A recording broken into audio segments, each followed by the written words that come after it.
Welcome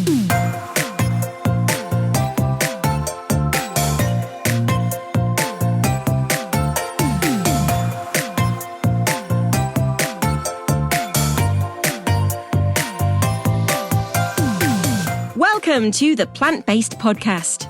Did you know that plants are truly amazing? Not only can you grow them and eat them, you can also wear them, drink them, nourish your skin with them, and so much more. Let Ellen and Michael inspire you to love plants as much as they do, as they chat with the movers and shakers in this wonderful plant-based world. So, let's dig in. Series 6 of the Plant-Based Podcast is brought to you with the help of Vivara UK. Vivara are a team of garden wildlife experts, and their mission is to make nature accessible to everyone. They provide ideas and solutions to create more wildlife habitats, from large green spaces to small urban areas. Join them at vivara.co.uk today.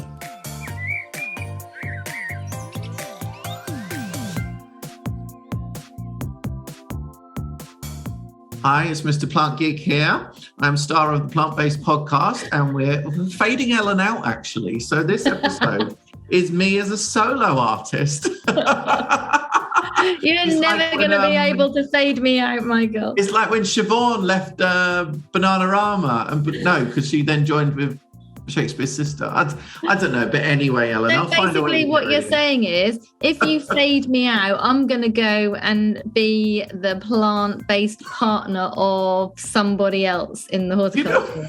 Do you know what I was thinking today as I was washing up my salmon oven dish, which is no relevance. But no. I was thinking, Ellen, like, what if one day you come to me and say, you're going to change your branding to Mrs. Plant Geek?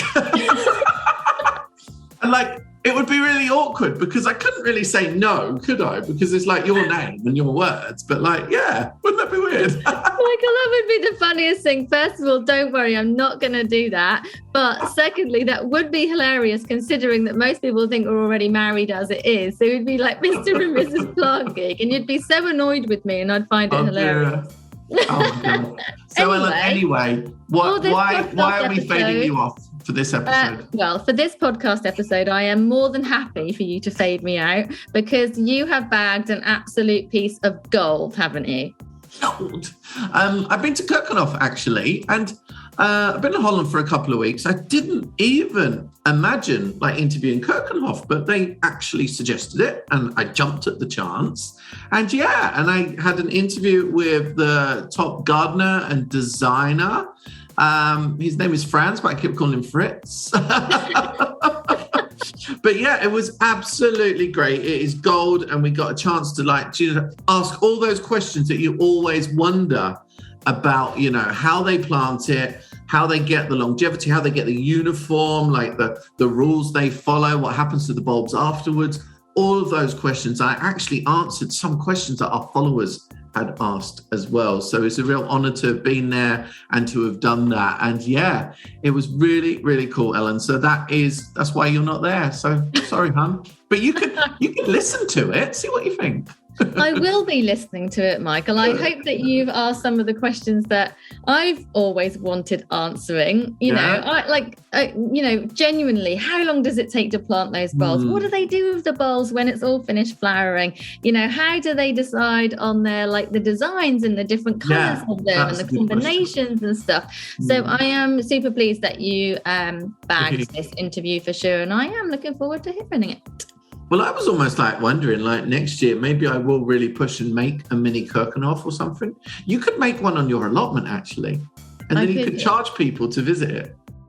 Oh, does that contravene the rules on allotments, maybe? Yeah, that contravenes the rules. But I've just had a really good idea because that it's really easy to do, isn't it? Yeah, a lot of people do plant out a lot of tulips. And I've got some, but they didn't do so well this year. I do have an idea why, but that's for another story. But between when I leave for America in October and when I start gardening here again in March, nothing's happening.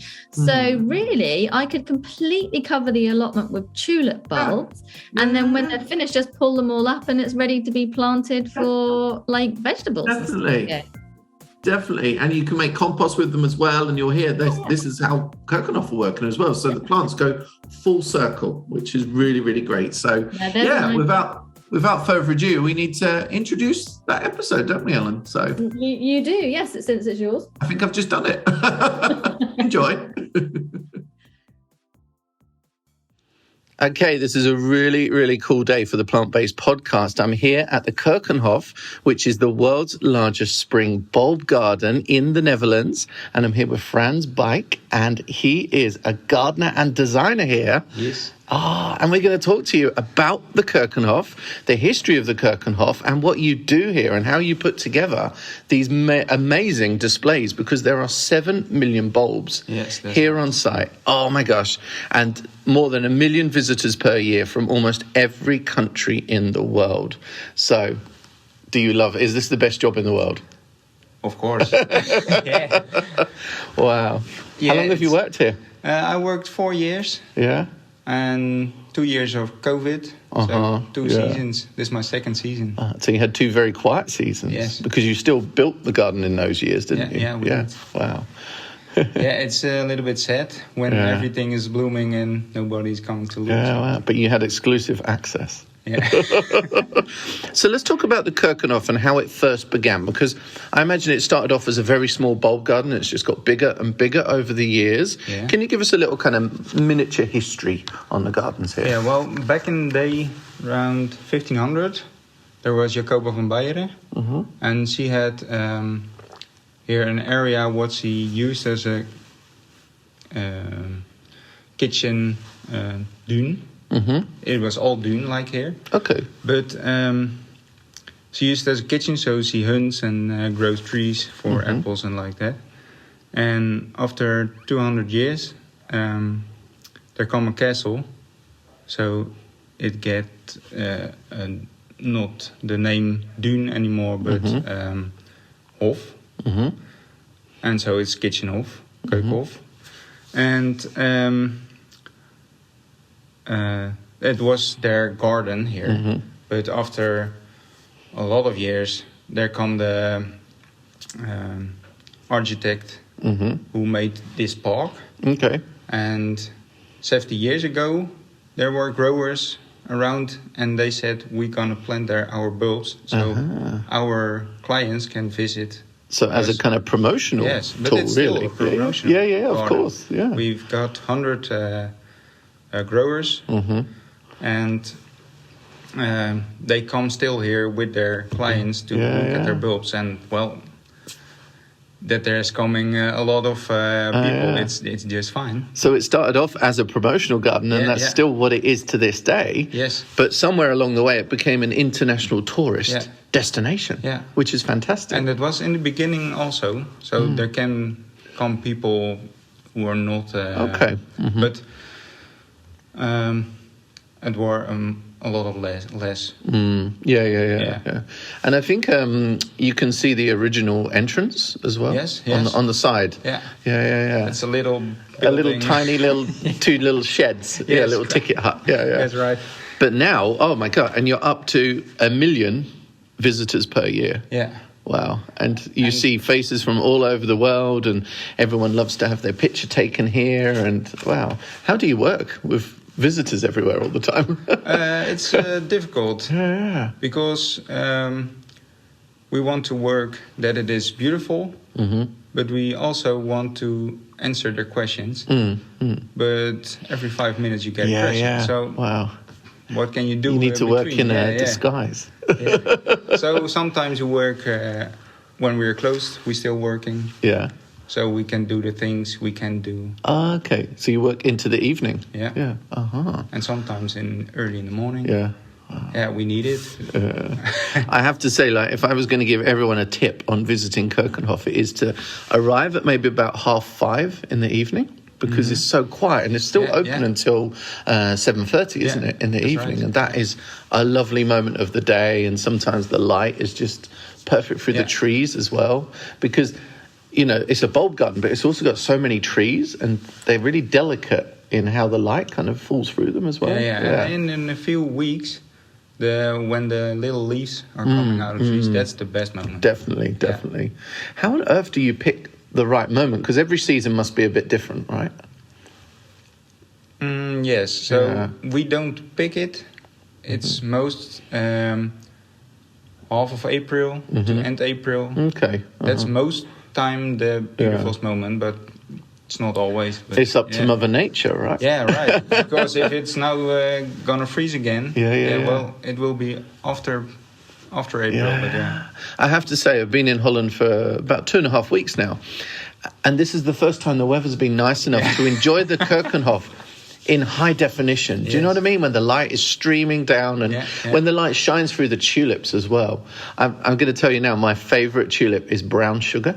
Yeah. I love that variety. But how the light kind of shines through it is just gorgeous as well. So because it looks black, but the light makes it brown. It's just absolutely perfect. Yeah. I love it. But I have to say, it was quite magical on April the 2nd or 3rd when it snowed. Yeah. That was cool, wasn't it? Because that was quite unusual to see the Keukenhof under snow. Yeah. It was cool, but it was also a little bit terrifying. Yeah. Because the big daffodils, when there's falling so much snow on it, they were so heavy, they broke. And they don't even come back up, do they? No. But a few don't come back up when it breaks. Yeah. It doesn't work, but when it only bows. Yeah, I see. Yeah. When the weather is perfect, So what will you do if some of those are broken? Would you replace those with some new? No. So you just it's nature. That's how it grows, isn't it? Yeah. We and when it's broken, we get it off, and then it's green. Yeah, of course. And do you know what I have to say? Like there's beauty in the foliage of bulbs as well. The leaf. It's just as beautiful. And of course, daffodils. I was at the Tulparij trial ground last week. And there's some daffodils there that have really decorative foliage. And I didn't even bother about the flower because it was really lovely. And of course, tulips, the ones with that lovely variegated foliage, they look like hosta, which is pretty cool. So, Yeah, well, they do grow them sometimes. It's a nice flower, but also for the leaves. Because definitely.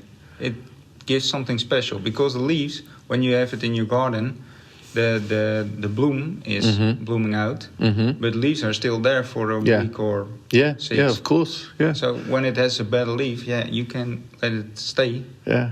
Because when you let it stay longer, the bulb is taking the food back, and the next year you have a better chance it blooms again. Absolutely. And when you, some people think, well, it's blooming out, we put it out and throw it away. But you can cop the flower and then it will next year. Wow, I got so many questions to ask you. Oh, gosh.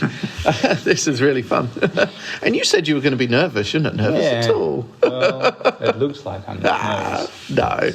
So we're going to talk about a few kind of technical questions of how the displays are put together here each year, how much planning it takes.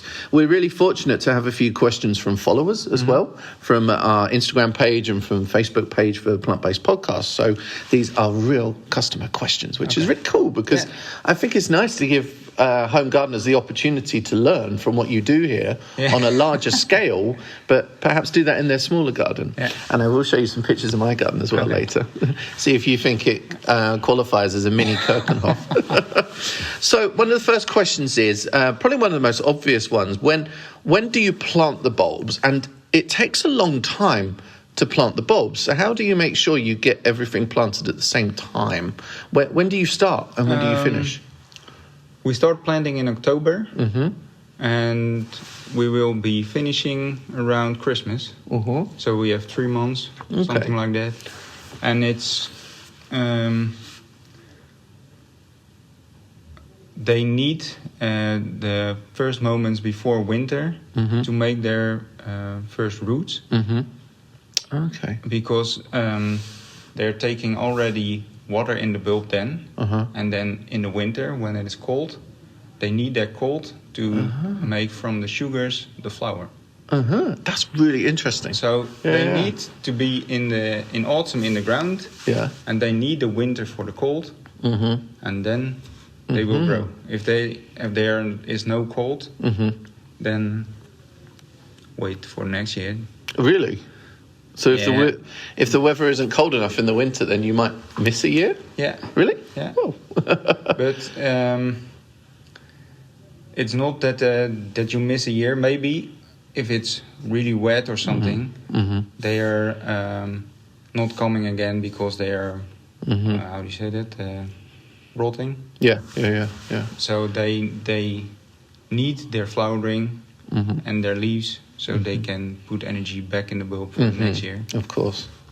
And the leaves are coming up, but if it's not cold enough, the flower is not.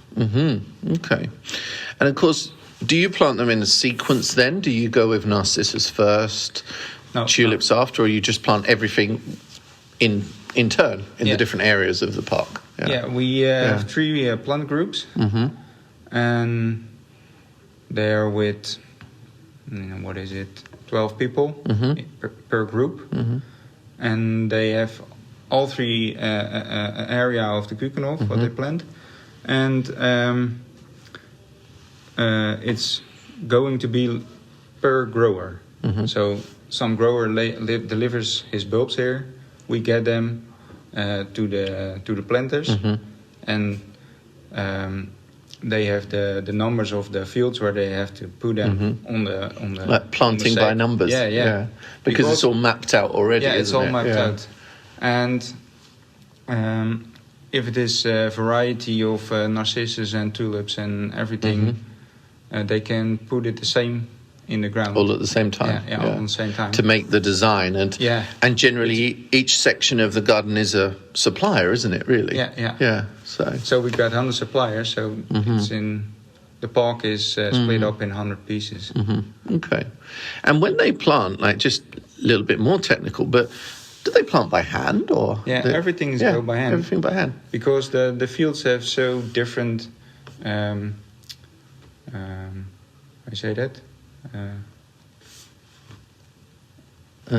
Maybe shapes of the shapes, fields. Shapes. There's so many shapes. A plant machine can do that.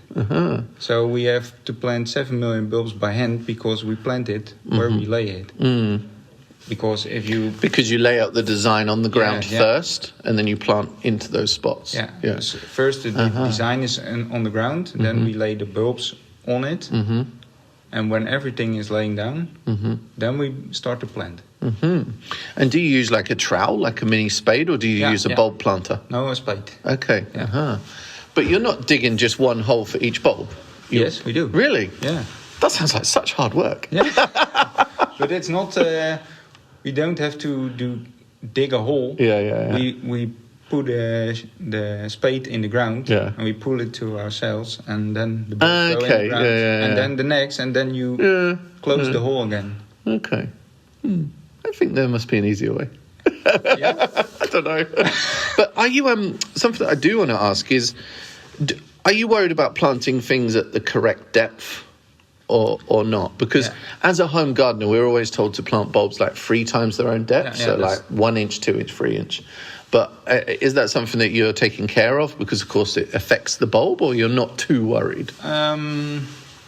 We do it also because when you plant them on the right depth and all the same, and then also with the point of the bulb upstairs, all the flowers of the same species will... Yeah, because that's something our followers have noticed. All the flowers are exactly the same height, which is kind of strange. Well, because it wouldn't work like that in a home garden. Is that because we're perhaps planting a bit too... not everything the right depth, or... I think so. Yeah. Because what we get here is all the bulbs of the same species have the same growth. You say that? The same height. Because there's in all the bulbs is even. Now I say that. Because they're selected for a type. Yeah. So they have that size. Yeah. Oh, the energy is the same in all the bulbs, so they grew the same. So if you plant them in different heights, then the bulb will also be in different. The flower will also in different heights. But how then? We're getting really, really techie here, but I know that our followers will really appreciate this. Does the spade have a measurement on then? How do they know that they're always getting the same depth? Yeah, well, the spade is like 15 centimeters. So some of our gardens set lines on it. Okay. And who works here all for years, they know one spade is that deep. And if it was a little bit less. So using like a spade depth. Yeah. Okay. Wow, that's really interesting. Thank you. But what happens, like, you must have to have a really tight schedule to make sure you plant everything in time. So you have to plant everything by Christmas, basically. And if you run over, this isn't good for the bulbs because they don't get that period of growth where they're putting down the roots before the cold period. So, have you ever been later or no? Sometimes we have been later because there is coming a project. Not a grower, but a loose project. And then we plant it after Christmas. And if the weather is not too cold, it can. But we want to plant it before Christmas because we know then the time is right. If you plant it after, there is a chance that it's or freezing or something, then you're not even getting in the ground. I planted my bulbs after Christmas. Don't be disgusted in me. If it's coming up, it's okay. Yeah. Well, they are, They're coming through. So, I think they're just a little bit later than they would have been, maybe by a couple of weeks. So. Well, that's also the areas we planted at first, they're coming early. But for us, it's good because in the early moments of our season, there's always more to see. For sure. Always is there somewhere a color. Definitely. So we like that. Because some growers have only late tulips. And if they're blooming out, there is nothing. But even before that, there is also nothing. Oh, so you've got the balance of everything. Definitely. So if there is another grower who is early, everybody look there. And that's for a later moment. So actually planting the bulbs, it must be quite repetitive as well. Really tough days of work, I think they would be. You are sitting 3 months on your knees. Have you got good knee pads? Wow. We've got very good knee pads. But still, the first week is disgusting. Disgusting. You think, my knee. After 2 weeks, it's and then you get into it. Fine, And I think then when you know, it must be exciting to know that you've planted a design, an area for a supplier, and then you see that come through in the spring. And it's like, I planted that. That's pretty cool, isn't it? You know what I mean? I think it's just very cool to see the result of what you plant in the autumn and then you see in the spring. So, And also for the gardeners, they plant the bulbs, but I design it. They only plant the bulbs. They think, and like, it will be like this. Wow, that is really cool. And we'll talk more about the design in a minute, actually. So we've got a few more questions. This one is actually from Elaine Dukes on our Facebook page. How many bulbs in total? And we did say it is about 7 million. But how many different types within that? How many different varieties? I must say I don't really know, but there are 1,000 different tulips. And then you get 50 hyacinths or something, and I don't know, 150 daffodils, and then you get your crocuses and your muscari and all that stuff. It's a lot. It's a lot, definitely. I've never counted them. So another question we had from Facebook is, how do the bulbs look so uniform? And I think we covered that by the fact that you very carefully make sure everything is planted at the correct depth. And you're using, something we haven't touched on is, you must be using always the same size of bulb as well, and always top size too. Because it's the garden for the growers to so it's in their interests, isn't it? Best of course. Because size does matter in a lot of bulbs, right? Because if you get a little bulb, it will make only leaves, because that's the only thing they need to absorb the light and make the photosynthesis. And they're still maturing because they're not old enough to flower yet. So, only the energy what they make is going to the bulb for next year. So then they get a little flower, and then they put all the energy back in the bulb, and then you get your best flower. Yeah, I think it's in the UK sometimes it's difficult because people buy bulbs in the garden centre or the supermarket and you don't know what size they are. It doesn't say on the pack. No. So what would you say is a good size to look for with tulips and narcissus? For tulips, it's most of the time it's on the check. It's 12 to 14. Okay. That's the size we get, and they sell here in the supermarkets. Okay, 12, 14. Yeah. And narcissus would be? Yeah, it depends on what kind of daffodil. Yeah, of course, you've got smaller tete-a-tete and the larger ones. Yeah, tete-a-tete is, well, I think about 9, 10. Okay. But the large daffodils can be 60 to 80. Okay. And then a question from Muddy Revs on Instagram. She says, how do you time the blooming? So, of course, you're planting everything when it needs to be, but I guess with a lot of the bulbs, what we're experiencing now at Keukenhof as we look outside, this is their natural flowering time, pretty much, isn't it? And you time it by having a wide range of varieties planted at different times. So there's always something to see, isn't there? Yeah, that's right. And it's the tulips are in different groups. So of course, you have got a late double blooming tulip and an early blooming tulip. And the early one is going from begin April. The late blooming tulip is begin May. So if you know from all the groups when they bloom, it's very easy to say, now we want blooming from the begin to the end. You know which types you can So I plant. guess in answer to Muddy Revs, just kind of the timing is not a specific week or month. It's actually to time it to look good from March through to the end of May, isn't it? And always have something to look at. Yeah.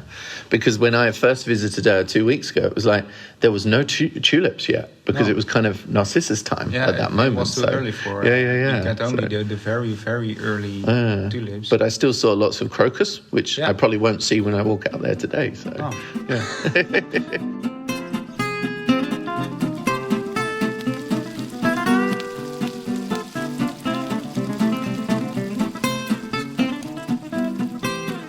Hi, I'm Jenny. Hi, and I'm Gerdip. And we are Rooty Fuel. Here at Rooty Fuel, we are passionate about introducing plant-based and vegan cooking into your life through a supportive, online, fun cookery school. We teach you the tips and tricks from a classically trained chef, and we give you kitchen confidence to make vegan food enjoyable for the whole family. Thanks for joining us. Just a quick recap. If you want to know about our gorgeous breakfast ideas, why not listen to the podcast on the 20th of Feb? Equally, on the 20th of March, we talked about our lunch ideas. But today, it's all about dinners. And we have got a couple of fabulous recipes for you. These recipes come from our Meat-Free Monday guide, which are for 4 people. They're under £10 and they're within 30 minutes. And the guide is ready to download free from our website, rootyfuel.com. The first recipe that we're going to share with you today is a 20-minute barbecue quesadilla. This one makes 4 portions and it's under £8. And it's a real popular one with my teenage boys at home. So we can serve this one hot or cold. We have a tin of jackfruit in brine.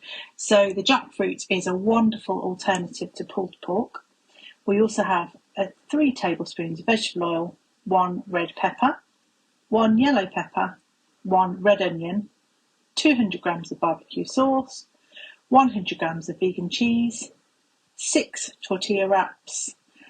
What we do is we drain the jackfruit and we pull it apart the stringy part so it looks a bit like pulled pork. We then slice the red onion and the pepper into strips and fry them on a medium heat for about 2 minutes in the oil. We then add the jackfruit and then we cook for another couple more minutes. We add the barbecue sauce and we stir it through and then we turn the heat down for a couple of minutes. Then we place a separate large frying pan around about the size of the tortilla onto the heat. Then we add a tortilla for about 30 seconds. We top that with 3 tablespoons of the jackfruit mix onto half of the tortilla and sprinkle on some vegan cheese. Then we fold the other half over until you have a semicircle. We cook that on a medium heat for a minute or so, and then we flip it over to cook the other side for 2 minutes. And hey presto, that is it. That is just absolutely delicious. And this is a great one for packed lunches as well, so you can enjoy it hot or cold. The second dish that we have is our 15-minute linguine with marinara sauce. This one was actually created by my 17-year-old son, so it's dead easy and he loves making it. And it makes 4 portions for under £3. How fantastic is that? We have 1 tablespoon of vegetable oil, 2 tins of chopped tomatoes, 1 tablespoon of tomato puree, 2 medium garlic cloves, 2 tablespoons of Italian mixed herbs, 500 grams packet of linguine, 50 grams of cherry tomatoes, and seasoning to taste. So first of all, you cook the linguine according to the packet instructions. You dice the onion and garlic and you add those into the pan and fry for about a minute or 2 until fragrant. Then you add the tomatoes, the Italian herbs and your salt and pepper. And you simmer that for about 10 minutes. Once the sauce is reduced, you add in the linguine and you serve. How simple is that? So don't forget, you can download this guide for free on our website, rootyfuel.com. Fabulous. How good were they? The quesadillas are definitely my favourite. Give them a go. So if you liked what you heard today, and if you've liked our breakfast ideas and our lunch ideas, as well as our dinner ideas today, why not join our ultimate plant-based cookery course? We're offering 2 people to win a place on the course, and it's really easy. You just have to like our Instagram page, which is @RootyFuel, and send us a message as to why you should be picked. Competition closes on the 31st of May. Good luck! We'd like to say a massive thank you to Ellen and Michael at the Plant Based Podcast for having us over the last 3 episodes. We've really enjoyed being involved, and we really hope to see you on our Instagram soon, @RootyFuel. Thanks, guys.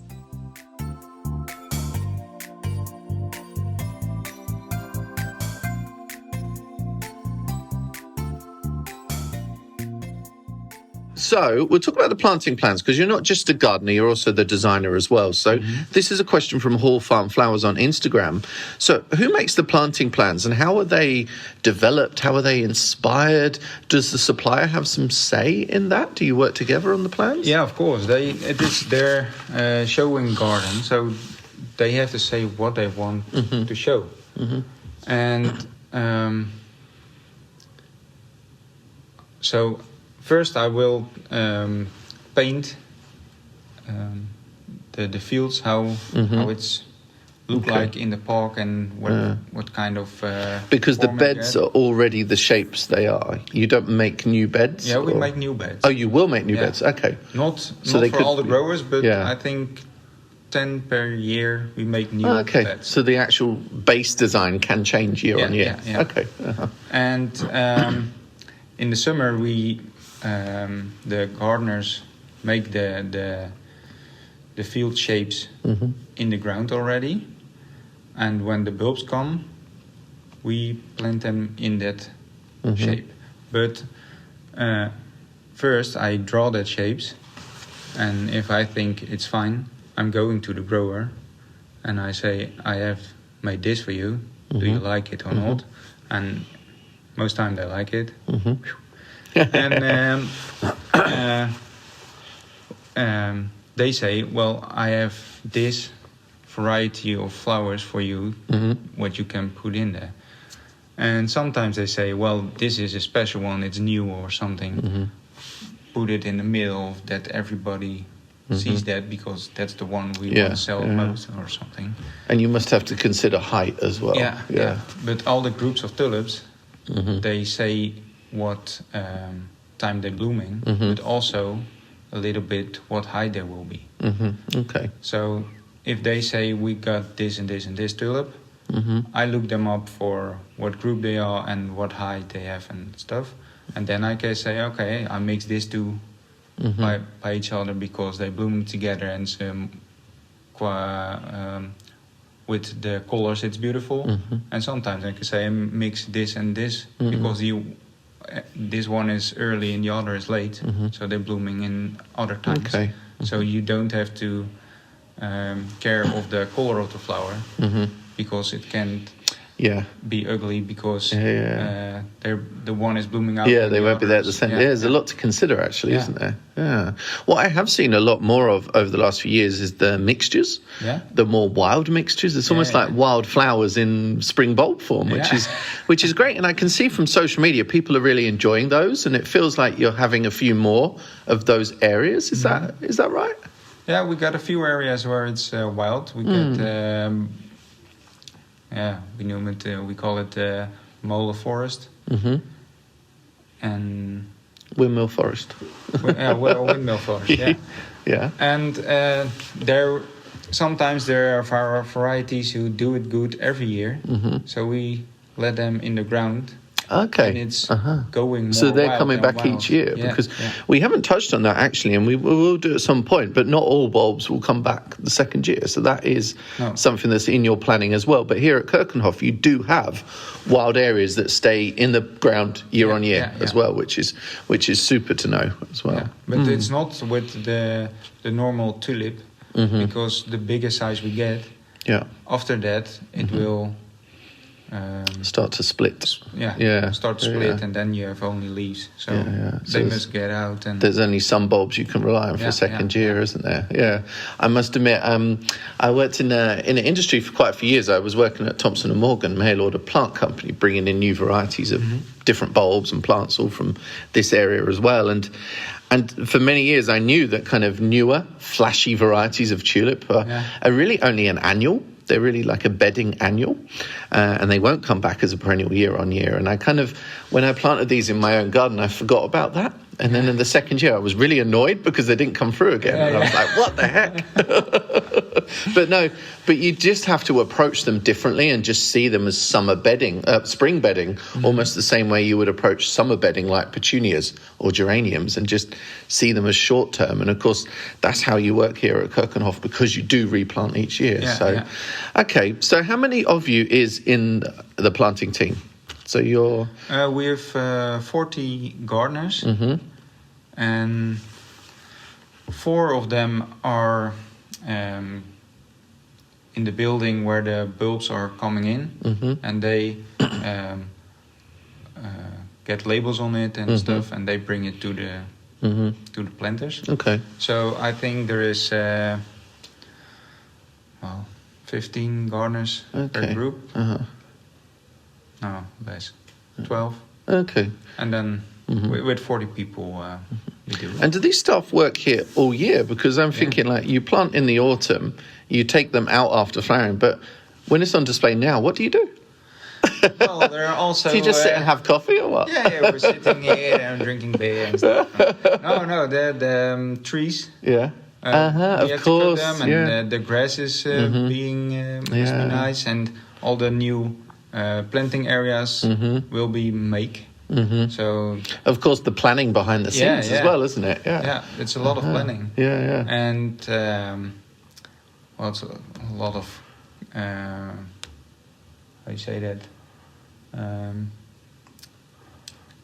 maintenance. But also I think is hopefully you take some time out to walk around, just enjoy what you've created as well. Yeah, of course. Yeah. And not only in the season. After the season, I want to feel the place and think, I want to be like long lines and stuff in the next year. So it must be very strange, like that last week of May when all the visitors have gone and suddenly Keukenhof is yours again. Yeah. Isn't that strange? Everybody's thinking.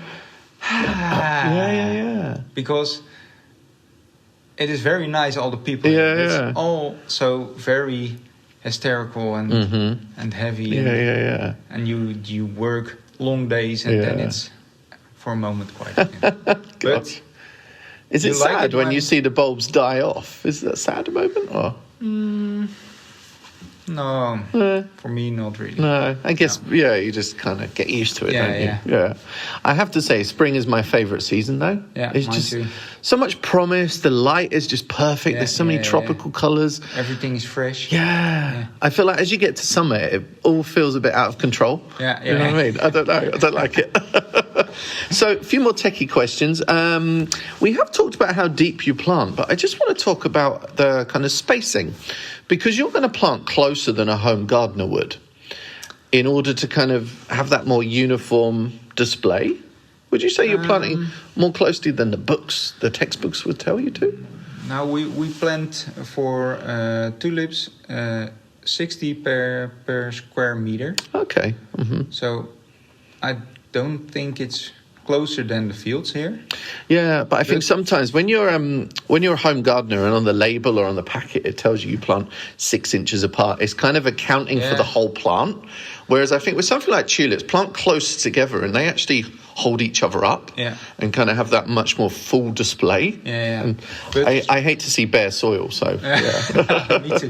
But if you plant them too close, they grow longer and longer because they want to be in the light, and the other one will be. So it's a balance, isn't it? Yeah, it's a balance. But if they are too long and you got a lot of rain or wind, it all fell down and it's gone. So we can't plant. Not too close. No. Yeah. Okay, that's really good to know, actually. Yeah. And I think you don't plant in containers that much here, do you? But I think at home I've often planted containers perhaps with too many bulbs and forgot that they need to be watered. Yeah. But do you irrigate any of the grounds here, the beds? No, we got rain for it. Yeah. Mm-hmm. So we water the trees, and how do you say that? The strike. Hoe zeg strijken?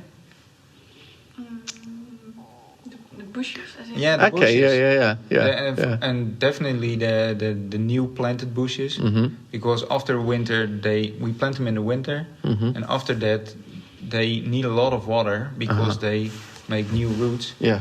And if we don't give them enough water, they're starting to bloom. Or make leaves. If they have not enough water, they die in a week.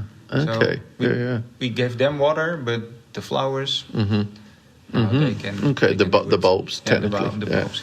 Actually, you say flowers, but have they ever considered including primulas and pansies in the displays? Because there's a lot of lovely double-flowered primulas these days that would look amazing with tulips. Just saying. Yeah. Well, I can look for that. Yeah, put it in your design. So we talked about watering. Also, a question that we get online a little bit is, what happens afterwards with the bulbs? Because we've said a lot of tulips, the newer varieties, unless you're growing something like, say, a Darwin hybrid, you're not going to get that perennial ability from the bulb. So you have to admit that it's an annual. So you're basically here, you are replanting each season, but those bulbs don't go to waste because you're actually making compost, and I believe that kind of makes fertilizer for the cow farm, is that? Yeah. Tell us what happens to the bulbs afterwards. Well, the bulbs, we can't use them in, what you say, for the next year, so... we grow it. We throw it on a hill, so it can, hoe say that, rot, and the worms get in it. And get compost. So it's going back into the ground. Yeah. So and we can't use it in our park because of sometimes there is a mold in it. Well, you can often get a problem in a bulb. You don't want that to kind of live on, do you? We don't want it in the park again. So definitely. We give it then a farmer who throws it over the grass because for the grass it doesn't matter if it's not good again. Okay, brilliant. Yeah. So it goes back into the ground, which is fantastic. Brilliant. So this is more about kind of cut flowers. View from a potting bench on Instagram says, what is the best way to keep cut flower tulips in a vase? Because very often when you buy cut flowers in the supermarket, you need to kind of open the water cells up again. How would you do that with tulips? Have you got any personal tips? Well, I think it is the same. You cut the just cut them fresh again. Because some people put a little pin in the base, or kind of Make a little hole? Right under the flower. Yeah. But that's not for... how you say that? That's not for that they grow faster or something, but it's that the still... to keep it straight? No, that it's not growing longer. So it stops growing when you have a little point under the flower. Okay, and then it doesn't stretch and look ugly. Because then it stretch and stretch and it hang that's interesting. upside down. But if you... I hadn't realised why they do the pin under the flower. Yeah. I have to ask you a question actually about your hyacinths. Do you ever put, when you see them at trade shows, they often have a pin all the way through the stem to keep them upright? You don't need to do that here because they're outdoors and they're strong, right? Yeah. We do that also. You do? Oh my gosh. Yeah. That's an expose. Yeah. But we don't put them through the flower. It's right next to it. And only through the... I see, through the florets. Yeah. So, because hyacinths wouldn't be strong enough. I'd have thought if they're growing outside, they would be quite hardy and robust. The flowers these days are so big. Yeah, The still doesn't... We'll talk about varieties in a moment, actually. I have such a nice time chatting to you. Thank you so much. You're welcome. So actually, this is the point where you give us a few of your personal favourites. Amy's Allotment Adventure on the Instagram says, do you have any personal favourites from the bulbs that you grow here? Any that you grow at home or in pots? Or at home in my garden, only wild varieties come because I like a wild look. And... as a flower, I like the daffodil most. Yeah, because it's more natural than the tulips right now and the hyacinths. But the wild ones, the little tulips come from Turkey. Oh, like Sylvestris. Yeah. I love Acuminata. Yeah. That's so cool. They're nice. It's more natural. It's I like. Yes, that's more my type. Yeah. Okay, so more natural. Here, It's very good to have so many colors and so height. And do you remember maybe 3 seasons ago now in the pavilion you had a tulip called Evo, and this was like a large flowered acuminata with this it was gorgeous, that variety. But I don't know if it came to commercial production because it had a wild look, but it had a kind of robustness to it as well. But I think we have it in the park here. I have to look out for that because my other favourite is brown sugar, as I've mentioned. Do you know Miami Sunset? You have to say yes. Yeah, that's the it kind of changes colour a little bit. It's kind of bronzy with purple. Yeah. I named that variety, just so you know. Really? Yeah. When I was in the bulb fields with Niels Mulder from Unex. Yeah. We travelled a lot and looked at a few different bulbs. So Miami Sunset. And you said... Yeah. And I was like, call it that. Yeah. Oh, very nice. But what about Narcissus? Have you got any favourites in that? Because I like the pink ones. Do you like the pink ones? Yeah, but I like Ectea. Oh, okay. It's purest white and a little toot on it. I like this. I think it's kind of more wild, but the plainest one, they used to call it Rose of May. Yeah, that one's cool. It's quite small and almost a bit weedy, but it's very delicate. Of course. But I do love the replete. For a pink. Yeah. Or, and also the tête I like the... I love tête bouquet. Also that's the so tête cool. Bouche. You can plant it under trees and stuff. And that's cool. It's more forest. Or Rip Van Winkle. That's a cool one. I could talk about bulbs all day. Okay, we're not going to move on. How about hyacinths? Have you got any favourites?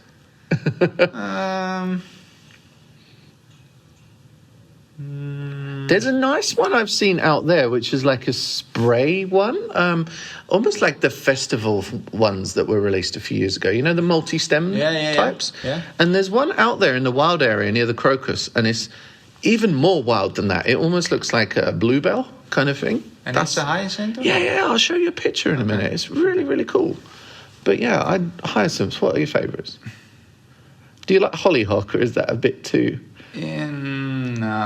No, that's a bit too flashy for you, I think. Yeah.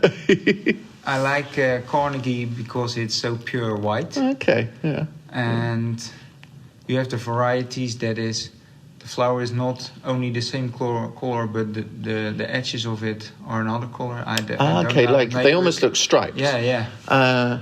Fresco yeah. always looks like this. And the other one I love is the one that's actually quite a big flower.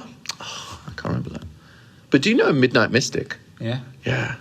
Do you think it's black or not? Yeah. Or it's black? No. Yeah. No, it's very, very dark purple. This is another one I worked on when I was at Thompson & Morgan. Yeah. And you think it's black? Yeah, of course I do. I also think Tulip Carré is blue. Yeah. Yeah, well... It was on display 3 years ago called Carré, but it's called Care this time in the pavilion. Yeah, well, it's like a lavender color. Yeah, it's not really blue, but when you look on the internet, they've got a filter on it, and they say, it's blue, and then you buy I've never done that. Garden and you think, is this blue? Cool. So we are coming to the end of the interview. This is so much fun, though. I've still got a few more questions. What's the most rare of the plants that you've got here? Do you still have some of those quite rare tulips, for example, or are they somewhere in some hidden vaults somewhere in the Netherlands? Yeah, we got the flowers from the hortus, and that's how you say that?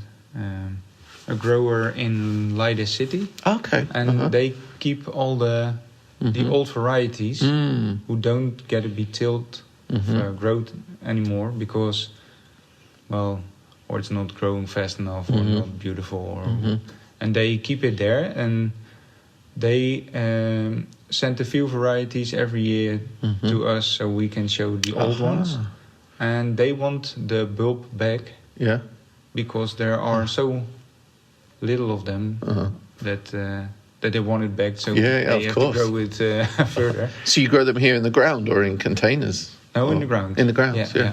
Oh, in the courtyard, it's always isn't better it? in the ground than in containers. Yeah, because it can regulate the moisture a lot better. Yeah. And some people they use the moist of the ground also. Yeah, and they're not relying on you to look after them. Yeah, definitely. Okay, that is great. If you've got any final tips for anybody wanting to create a miniature Keukenhof at home, what would you say? First of all, buy your bulbs in October, not earlier, because then the bulbs are from the year before and there is nothing from that. Yeah. So use the bulbs from this year. And if you want nice I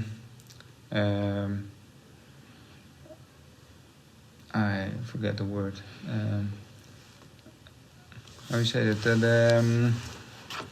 The form, like the shape. Yeah, the shape. Yeah. If you want shapes, first go inside and draw the shapes you want and fill them in with the colors you want. Okay. And it's better because then you can say, oh, this one is this height and this and this, and you plant them on the beginning, so you can look up that it's low to high. Okay. Because if you are going to your garden and you have all this thing and you said, oh, this is this deep, and you plant it, and then this is higher or something, and you have to organize it for the best blooming times and stuff. That's cool. Okay, and the other thing on tulips that we didn't actually touch on is, in the UK, we're always told to plant them in November onwards because then the soil is colder and a lot of the soil-borne diseases have disappeared. Yeah. Is that, but you're saying you plant everything from October onwards. Do you not have that problem here, or different soil has different bacteria in? It is more with the temperature. You in the UK, it is earlier. The ground temperature must be under the 10 degrees. And I think it's earlier in the UK than here. Okay. We have here in November, sometimes it's 50 degrees, or 15. So then you're planting your tulips too early, or it doesn't matter? Because when it's too... that's not truly... Well, when it's too warm in the ground, there could still be problems, diseases. Yeah. And they get in diseases before it's growing, and after it, if one bulb has a disease, then it doesn't spread anymore. But before that, the temperature of the ground is good for the nasty things. Yeah. And it grows, and then in the season you have a place where nothing's coming up instead of one bulb is not coming up. Okay. Yeah. If we see one bulb is not coming up, we get it out and it can't spread anymore. Yeah. But if it's before we see the flower, then it's spread underneath the ground and we can't do anything. Okay, so be agile. That's why we start planting in October and you in November, because the ground temperature is better. Okay, so any final tips? Plant the bulbs with the point. Yeah, the right way up. Yeah. Because otherwise they are coming also. Yeah. But they need a longer way to grow. And definitely. Then I think sometimes if you've got a tiny bulb like a crocus or something, if you're a beginner and you don't get it right up, it's kind of okay. But a tulip is, it's a lot harder work for the tulip to come through and for upside down. Also, yeah. But crocus, well, if you see the bulb, it's hard to tell sometimes with the smaller ones. Yeah. And especially alliums, some of the smaller alliums. Yeah. And anemone. Yeah. It's a black round thing. Yeah, you don't. Would you soak yours before you plant them, or no? As long as the ground is moist when you plant it too. Yeah. And here in autumn it rains a lot, so it's okay. Yeah, we know how that feels. Yeah. Well, more rain now. Do you know, it's so annoying. Everybody always laughs about English weather, but Dutch weather is just as bad, but somehow nobody ever mentions your weather. Yeah. Yeah, well... You get away with it somehow. People mention it all the time. Yeah? Yeah. Oh, well, not to us. No. You're too busy laughing at our weather. Hey, we think there's a... Well, this is really, really great to chat to you today, Frans. Thank you so much. Yeah, thank you. I think just a bit of advice for anybody wanting to join, to visit the Keukenhof. What is the closing date of the park? 15 May. 15 May. Okay, and anybody that's here, obviously I'd recommend, like I do, I drove across, so I get to drive around the bulb fields a little bit as well. And if you're going to stop there, obviously you need to be responsible, not kind of jump into the field to take a picture. There's plenty of photo opportunities if you're coming into the park here at the Keukenhof, isn't there? So, and also a bonus of being here in the park is you get the croquette. I love croquette. You like croquette? Yeah. And also the herring in a sandwich as well. Yeah. Well, my grandma likes croquette. Is her favorite food. Really, it's my favorite, and filet Americain as well. Yeah, that's American. But you know the meat paste. Yeah. Also, what do I like? When you have the cheese in the currant bun, Crenton bun. Yeah. Crenton bun. Yeah, just the currant bun. It's delicious. Just cheese on a currant bun. Yeah. And of course, and hagelslag. Hagelslag, Cool. Thank you so much, Frans. I'm going to run off, have a look at the tulips, and have a few croquettes as well. Yeah. Cool. See you later. Thank you very much. Thank you.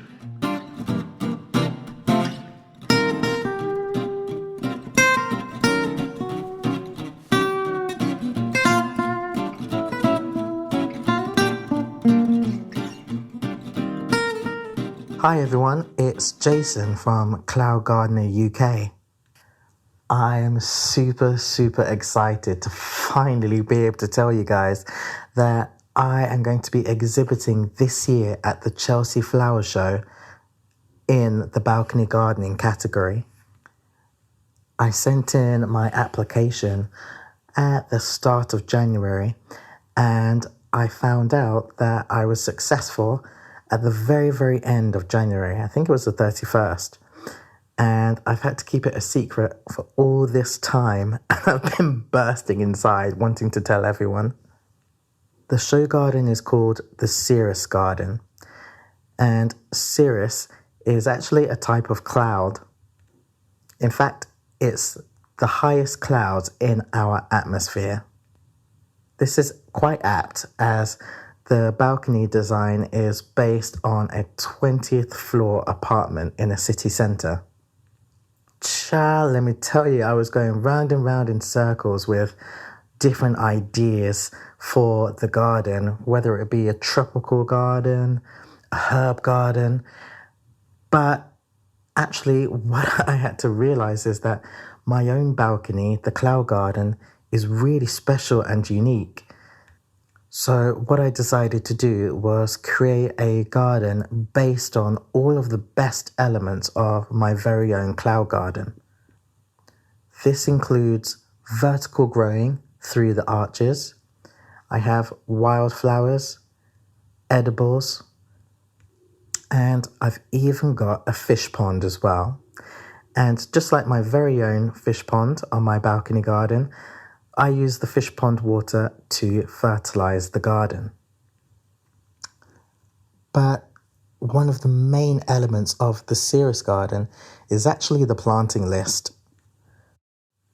Balcony gardeners really have some challenges on their hand, and one of the main ones is the wind. This can make it really restrictive with the plants that you use or the plants that are actually successful on your garden. And so what I didn't want to do is create a show garden and give people false hope. I wanted to create a garden that anybody could replicate. So I decided to use only plants that have been successful on my Cloud Garden and plants that were accessible. So if you lived in Leeds, for example, you could go to a local nursery and find these plants.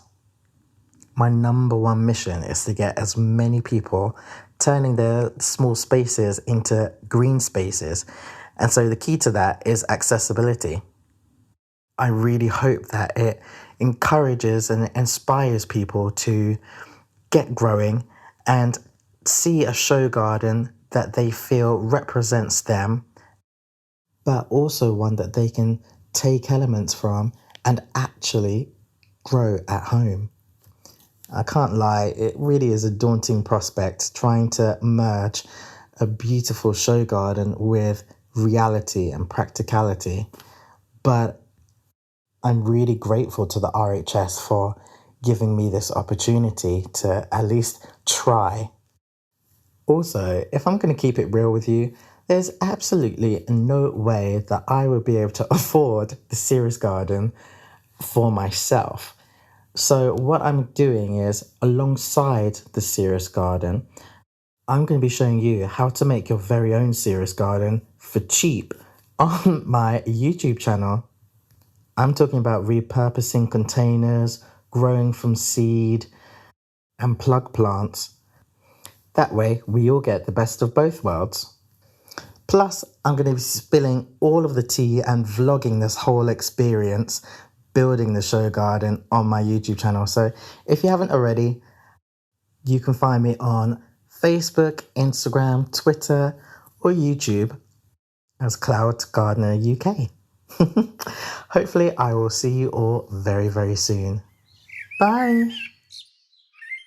Series 6 of the Plant-Based Podcast was brought to you with the help of Vivara UK. Vivara are a team of garden wildlife experts, and their mission is to make nature accessible to absolutely everyone.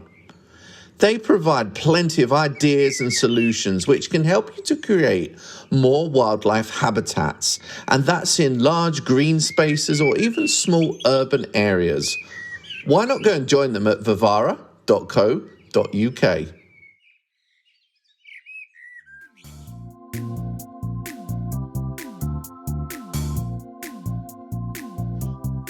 That was so good, Michael. I really, really enjoyed it.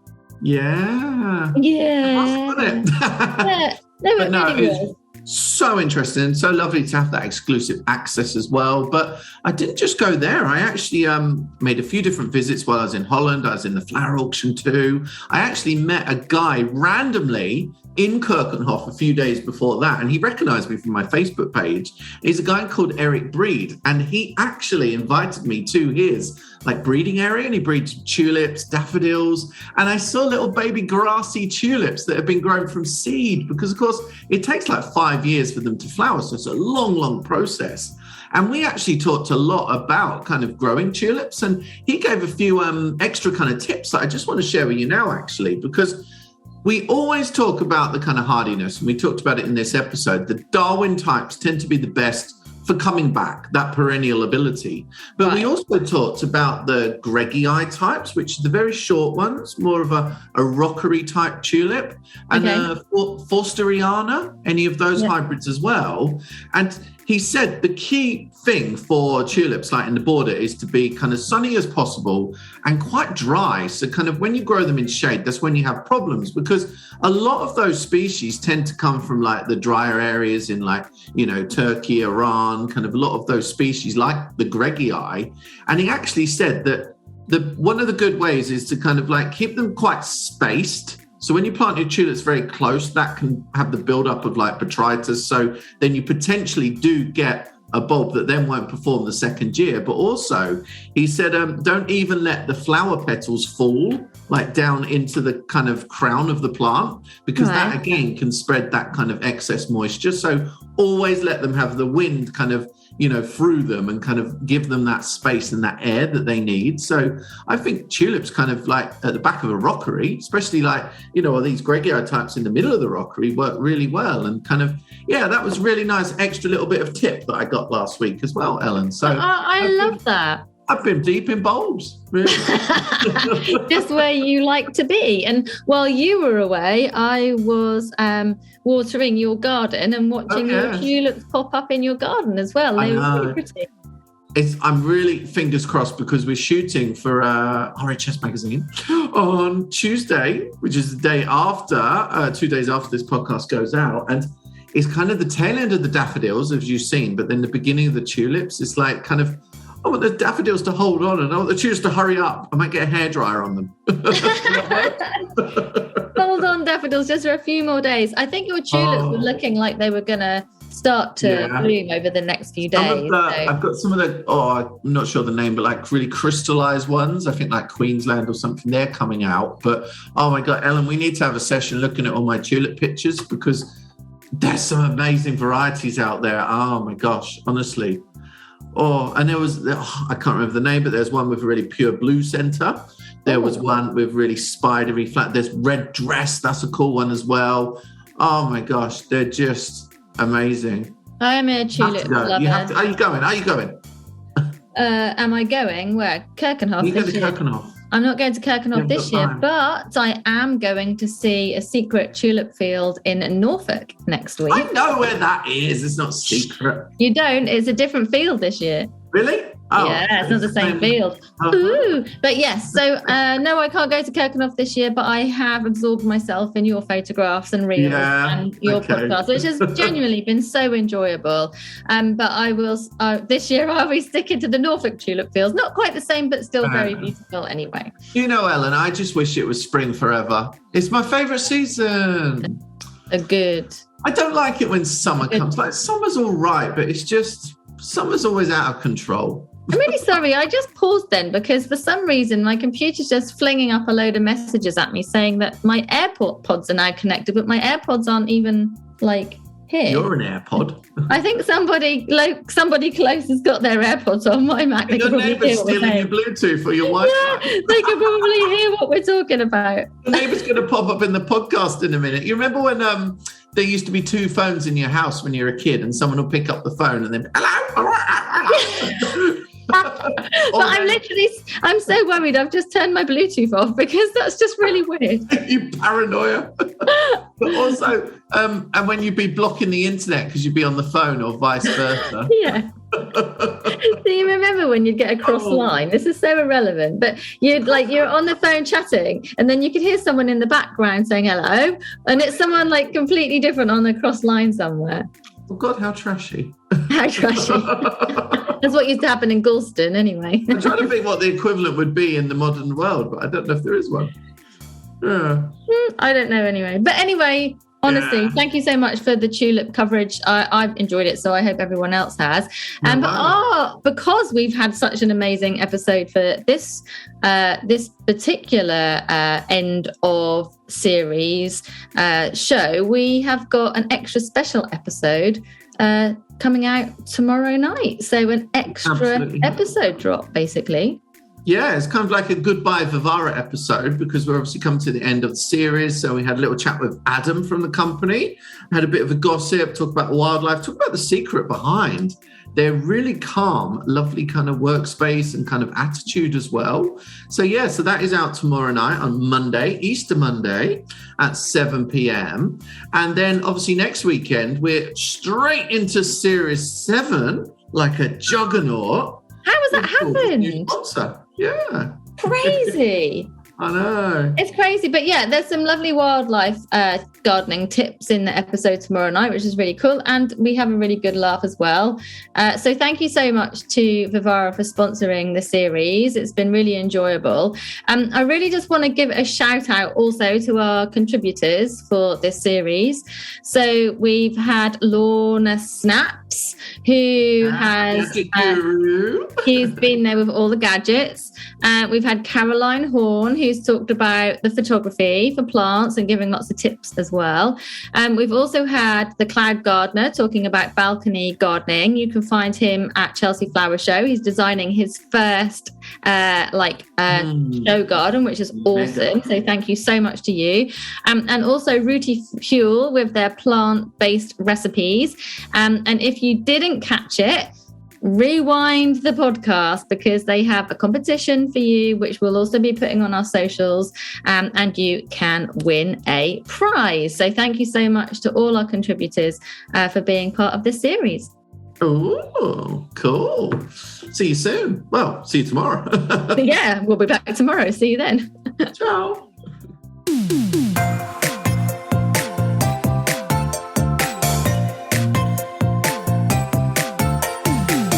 The music for the Plant Based podcast is part of the song Grow by Mikey James, and our editor is Gareth Patch of Semi Echo.